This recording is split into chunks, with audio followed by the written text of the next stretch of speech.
La llamada llegó a las 2:37 de la madrugada, sacudiéndome del poco sueño que había logrado conciliar. Mi mano temblaba mientras alcanzaba el celular, ya presentía que algo andaba mal. En la pantalla aparecía el nombre de mi hermano, y en ese instante supe que mi vida estaba a punto de cambiar para siempre. Sara, dijo con la voz entrecortada. Tienes que venir a casa, ahora. Mi nombre es Elena Martínez, y durante la última década me había dedicado a construir una vida lejos de las dinámicas tóxicas que definieron mi infancia. Como abogada ambiental exitosa en Seattle, levanté muros firmes que me protegían del caos constante que rodeaba a mi familia. Pero había algo en la voz de mi hermano Michael, algo distinto. Sonaba asustado, desesperado. Cuando llegué a casa de mis padres a la tarde siguiente, el ambiente era tan tenso que apenas se podía respirar. Mi madre estaba sentada rígida en el sofá, con las manos tan apretadas que los nudillos se le veían blancos. Mi padre miraba por la ventana, dándonos la espalda. Y allí, con una mirada casi desafiante, estaba mi cuñada Vanessa.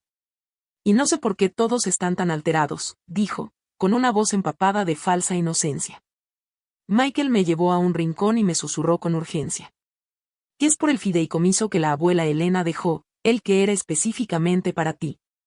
Nuestra abuela fue mucho más que una pariente. Era el pilar que mantenía unida a nuestra familia. La única que realmente comprendía la complejidad de nuestras vidas. Cuando falleció hace 5 años, dejó un fondo fiduciario considerable a mi nombre, $500,000 destinados a mi educación y mi futuro. Vanessa accedió a la cuenta, continuó Michael. De alguna forma transfirió todo el dinero. Sentí que la sangre se me iba del rostro. El último regalo de mi abuela, su muestra más profunda de amor y confianza en mí, había desaparecido.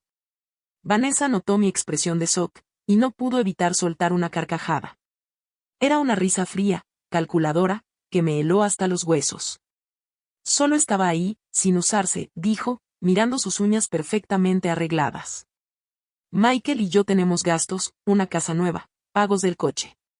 No es como si tú lo necesitaras. La audacia me dejó sin aire.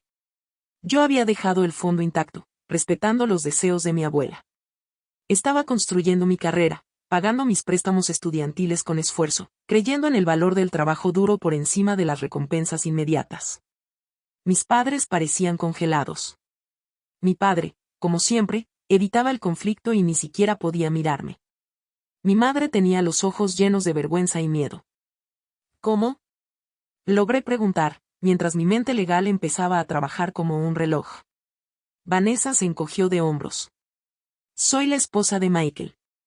Tuve acceso a algunos de sus documentos financieros. El banco no hizo muchas preguntas. Lo que ella no sabía era que yo me había preparado toda la vida para traiciones familiares como esta. Mi abuela me había enseñado a siempre tener un plan de respaldo, a documentarlo todo, a ir 3 pasos adelante. El día que regresé a Seattle, hice 3 llamadas clave.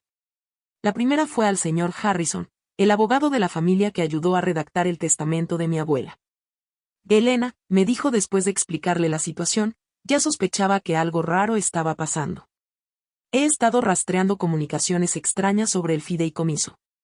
La segunda fue al departamento de fraudes del banco. La tercera, a un investigador privado con el que ya había trabajado antes. Mientras Vanessa celebraba su botín como si nada, creyendo que había salido con la suya, yo armaba meticulosamente un caso que no solo recuperaría el dinero, sino que la desenmascararía por completo. Mi abuela no solo me dejó dinero. Me dejó una herencia de resiliencia, de pensamiento estratégico, de nunca dejarme ser una víctima. Que esto no se ha acabado, me susurré, mirando el horizonte de Seattle. Ni de cerca. Lo que Vanessa no sabía era que cada documento que falsificó, cada comunicación que hizo, estaba a punto de convertirse en evidencia del caso legal más grande que nuestra familia haya enfrentado. El fideicomiso no era solo dinero. Era respeto. Era honrar la memoria de mi abuela. Era demostrar que la integridad vale más que las ganancias rápidas. Y yo apenas estaba comenzando. Vanessa no solo había transferido el dinero. Había manipulado cuidadosamente múltiples documentos financieros para cubrir sus huellas. Falsificó mi firma, le expliqué a Marcus, pero no sabía que mi abuela siempre exigía una verificación adicional para cualquier transacción importante. El investigador privado que contraté ya había descubierto un patrón. No era la primera vez que Vanessa intentaba una maniobra financiera dudosa. Había indicios de incidentes similares en su pasado, pequeñas transacciones, transferencias ocultas cuidadosamente que habían pasado desapercibidas. Para el mediodía, ya tenía un expediente completo preparado. Cada evidencia estaba documentada meticulosamente, verificada y cruzada. Mi formación legal no era solo una profesión. Era un arma. Mi teléfono sonó. Era el departamento de fraudes del banco. Señorita Martínez, dijo el investigador, hemos completado la revisión inicial. Hay irregularidades significativas en la transferencia del fideicomiso. Las piezas empezaban a encajar. Vanessa había cometido un error crucial. En su prisa por robar el dinero, dejó un rastro digital que sería su ruina. Esa misma noche llamé a mi hermano Michael. Sabía que no sería una conversación fácil. Sé lo que hizo Vanessa, dije, con voz serena pero firme. Michael respondió a la defensiva. No es lo que piensas. Necesitábamos el dinero. Las cosas están difíciles. ¿Necesitaban el dinero? Repetí. ¿Robando de mí? ¿Del legado de la abuela? Pude escuchar la lucha interna en su voz. Michael siempre había sido débil, fácilmente manipulado por los que lo rodeaban. Y Vanessa había perfeccionado el arte de hacerlo sentir culpable y a la vez como un héroe. Tengo pruebas, continué. Suficientes no solo para recuperar el dinero, sino para presentar cargos criminales. El silencio que siguió fue ensordecedor. La semana siguiente fue un torbellino de preparativos legales. Presenté denuncias formales ante el banco, inicié una auditoría forense y comencé a preparar las bases de una posible demanda. La confianza de Vanessa empezó a resquebrajarse. Lo notaba en sus mensajes de texto cada vez más desesperados, las llamadas en susurros, la forma en que evitaba enfrentamientos directos. Mi mamá me llamó con la voz temblorosa. Elena, por favor, ¿no podemos resolver esto como familia? Y esto dejó de ser un asunto familiar en el momento que Vanessa robó mi herencia, le respondí con frialdad. El punto de quiebre llegó de forma inesperada. Un paquete llegó a mi oficina, enviado por Vanessa. Dentro había una memoria USB y una nota escrita a mano. Puedo explicarlo todo. Marcus me miró con escepticismo. Y podría ser una trampa. Pero algo me decía que era distinto. Era el intento de Vanessa por controlar la narrativa antes de que todo se viniera abajo. La USB contenía una serie de archivos encriptados. A nuestro equipo forense le tomó apenas 2 días descifrar la información. Lo que descubrimos era aún más impactante que el robo mismo. Vanessa había estado apostando. No pequeñas cantidades, sino sumas importantes que lentamente habían drenado las finanzas de su familia.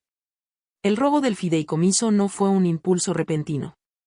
Fue un acto desesperado para encubrir años de mala administración financiera. Ha vivido una mentira, le dije a Marcus, extendiendo los documentos recién descubiertos.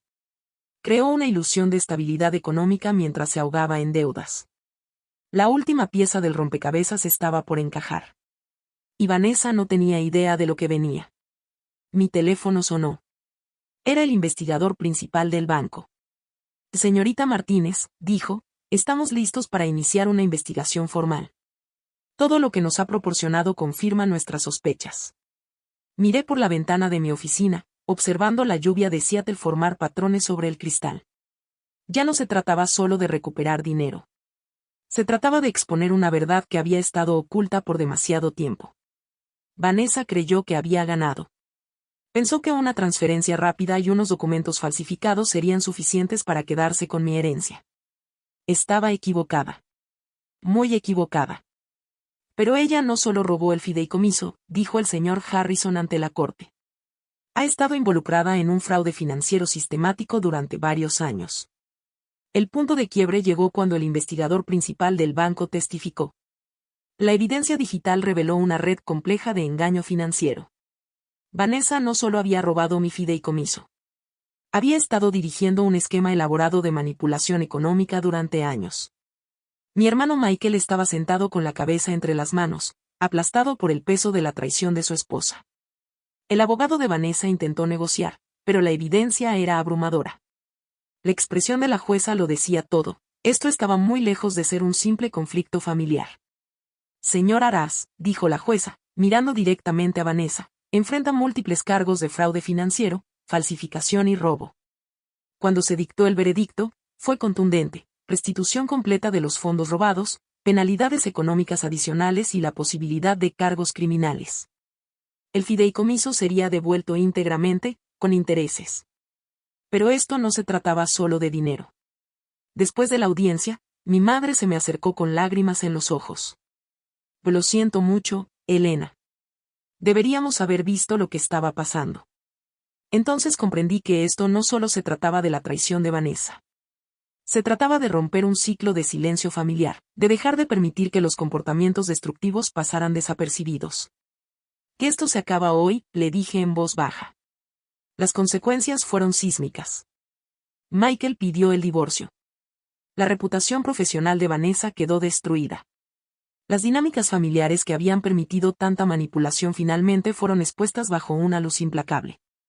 El verdadero legado de mi abuela no era solo el dinero. Era la fuerza para defenderme, para luchar, para proteger lo que me correspondía. Meses después, me senté en mi oficina mirando el estado actualizado del fideicomiso. El señor Harrison se había asegurado de que cada centavo fuera devuelto, con intereses significativos. ¿Qué vas a hacer con eso?, me preguntó Marcus. Sonreí, recordando las palabras de mi abuela. Lo usaré exactamente como ella quería. Para construir algo con propósito. Parte del fondo se destinaría a crear una beca para estudiantes con dificultades económicas. Otra parte apoyaría servicios legales gratuitos para víctimas de fraude financiero. Mi abuela siempre creyó en transformar el dolor en propósito. Michael me buscó para reconciliarse. Tomaría tiempo, pero nuestra relación podía sanar. Estoy orgulloso de ti, me dijo durante nuestra primera conversación después de todo. La abuela también lo estaría.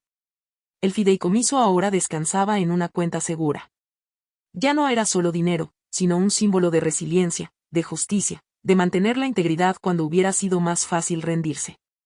El último intento de Vanessa por contactarme fue a través de un conocido en común. Una súplica desesperada por comprensión. No respondí. Algunas traiciones están más allá de toda explicación. Mientras el atardecer de Seattle pintaba mi oficina de tonos cálidos, pensé en mi abuela. Me había preparado toda la vida para este momento. No solo con seguridad financiera, sino con el coraje para defenderme. Su verdadero legado no era el dinero. Era la enseñanza de nunca convertirme en víctima. De transformar el dolor en poder.